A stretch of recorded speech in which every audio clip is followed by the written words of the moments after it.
by Nicola Daveron, Galway For Life. Galway Advertiser, Tuesday, May 8, 2018. Nicola Davoren, Galway For Life. At the heart of the current debate about removing the right to life of the unborn child from the Constitution is a question about what kind of society we want to be. We do not have to look far in order to see the country where they have long ago removed the right to life for the unborn child. Our nearest neighbours in Britain have made that mistake, and we are being asked to copy them. It is a rare situation where you can see that your mistakes of your neighbours and they were given the opportunity to avoid repeating them. This is exactly the situation we now find ourselves in Ireland, where the Minister for Health has now decided to focus on abortion based on the legal landscape in England and Wales, where the Abortion Act 1967 is the law. Since its introduction in 1967, well over 100,000 abortions are performed each year in Britain. The figures show that 98% of the abortions are on the grounds that the pregnancy would carry a risk to the women's mental health. Last year, over 190,000 abortions were performed in the UK. When the legislation was introduced in 1967 by David Steele, he promised that abortions would be rare, and we need to trust doctors to do the right thing. However, he has since admitted, years after retiring from his ministerial job, that he never believed so many abortions would be performed. According to the Office for National Statistics in the UK, over 20% of pregnancies end in abortion.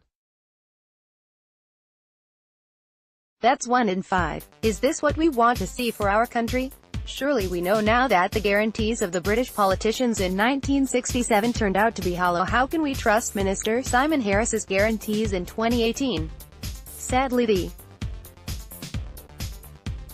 minister will be well retired before we know the full extent of the damage that his legislation will cause, and like so much out in Ireland, nobody will be held to account when the full reality of abortion on demand becomes clear. In the UK, 96% of abortions are funded by the Public Health Service. This places a heavy burden on already stretched medical services. Our current government cannot even manage a crisis in our age. It's a mistake to trust the politicians. The big mistake in Britain was to trust that politicians have the situation under control, that they can predict the future, and that they understood how the law would end up being abused with such a tragic outcome for women and unborn children. In this country, we are being asked to hand over rights to a government that has shown itself incapable of being trusted. Despite claims to the contrary, particularly in the media, Ireland is one of the safest places in the world for women on their unborn children. The World Health Organization has independently verified that Ireland is safer for women than many countries that already allow abortion. We have nothing to be ashamed about in this country. By protecting unborn children, the Constitution is the right place to protect these rights. Politicians cannot be trusted with fundamental rights, which is why the people in their wisdom placed the 8th Amendment into the Constitution in the first place. If we hand the government over these rights, there are no guarantees that we will not end up in exactly the same position as the United Kingdom in the very near future. After all, in the years after the introduction of abortion in the UK, the rate of abortions went up over 100%.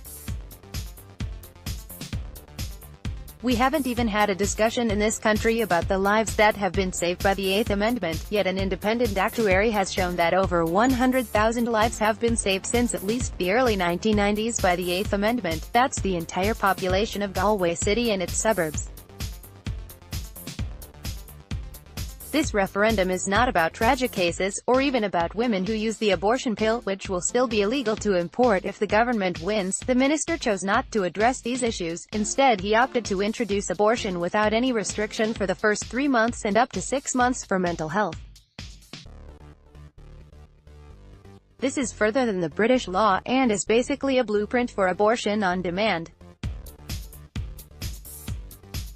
We owe future generations the most basic right of all, the right to be born. If that right does not exist, no other rights can be guaranteed.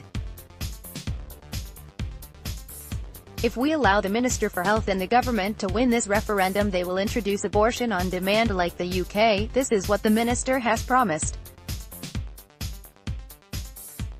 We can avoid this tragedy, protect life and keep the 8th Amendment, which is why I will be voting no on May 25th.